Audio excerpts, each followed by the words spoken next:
মাগো তুমি কথা রেখেছো, আমি তোমার কথা রেখেছি। হ্যাঁ গো রাখালের মা, তুমি আমার সন্তানকে ভালো করে দিয়েছো।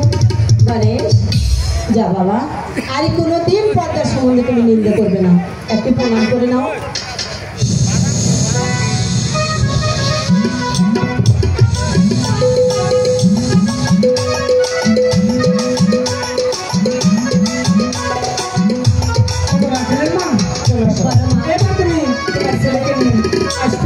ঠিক আছে মা, চলো বাবা।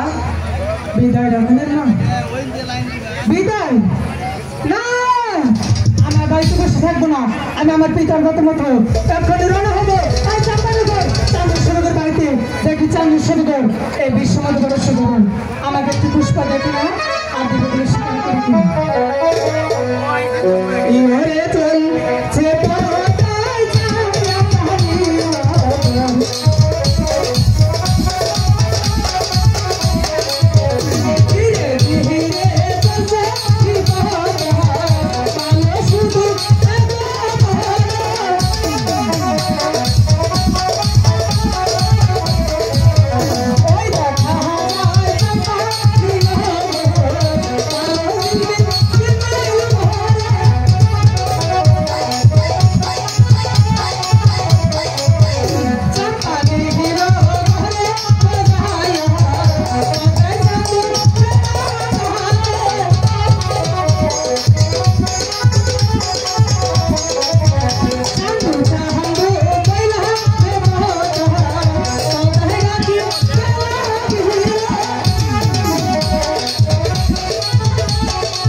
আপনি আমাকে চিনতে পারলেন না?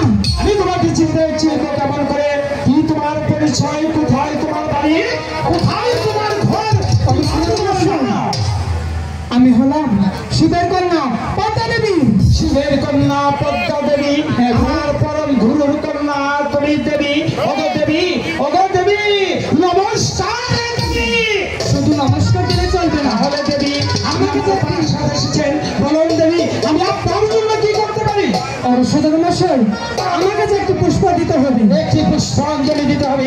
তুমি আমার পরম গুরুর কন্যা, ওগো দেবী, তোমার পুষ্পের আয়োজন কি?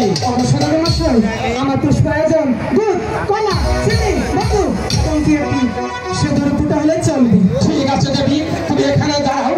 আমার গুরুকে যেভাবে আমি পুষ্পাঞ্জলি দিচ্ছি, সে হস্তে আমি তোমাকে এমন মতো পুষ্পাঞ্জলি দেব, আমার পরম গুরুকে যেভাবে দিয়েছি সেভাবে তোমাকে দেব। এই চন্দ্রেশ্বরের কাছ থেকে আমি যদি একটু পুষ্প আদায় করতে পারি, এই পৃথিবীর হিন্দু বন্ধু খ্রিস্টান যত জাতি আছে না কেন আমাকে দেবী বলে স্বীকার করবে। দেবী বলেন, এই তো আপনার জন্য আমি পুষ্পাঞ্জলি সাথে নিয়েছি। দেবী এই তো পুষ্পাঞ্জলি আপনার সাথে গ্রহণ করলেন। আমার পুষ্পকে আমি এখানে গ্রহণ করবো না। তাহলে দেবী কোথায় পুষ্পাঞ্জলি আপনাকে দিতে হবে? ওই তো চোখের মাঝে দেখা যাচ্ছে একটি বিন্না গাছের গোড়া, ওই গাছটার গোড়া দিলে আমি সদের গ্রহণ করে গেছে দেবী, আপনি আমার আগেই চলুন, আমি আপনার পিছিয়ে যাবো। আপনি হয়েছেন বিশ্ব সদগণ, আপনি আমার আগে চলে, আমি আপনার পিছিয়ে চলবো। ঠিক আছে দেবী, এবার আমার বিশ্বাস হয়েছে তুমি আমার পরম গুরুর কন্যা, তাহলে তুমি আমার পিছিয়ে আসো।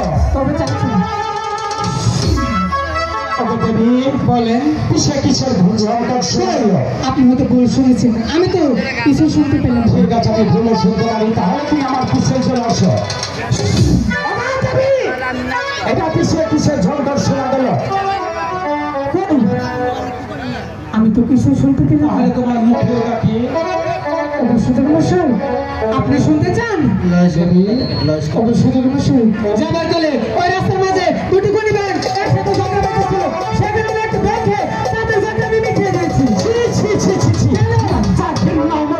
যার জন্য লক্ষ লক্ষ টাকা খরচ করে আমি একটি দুঃসন্দেহ সাজিয়ে নিচ্ছি সে নাকি ভাইয়ের কাছে বাজার করবে তুই জানি রে পুষ্পঞ্জলি নিবে তাহলে এসো এসো অবশ্যই মশাই তুমি আমার পুষ্পটা ফেলে দিলে পুষ্পঞ্জলি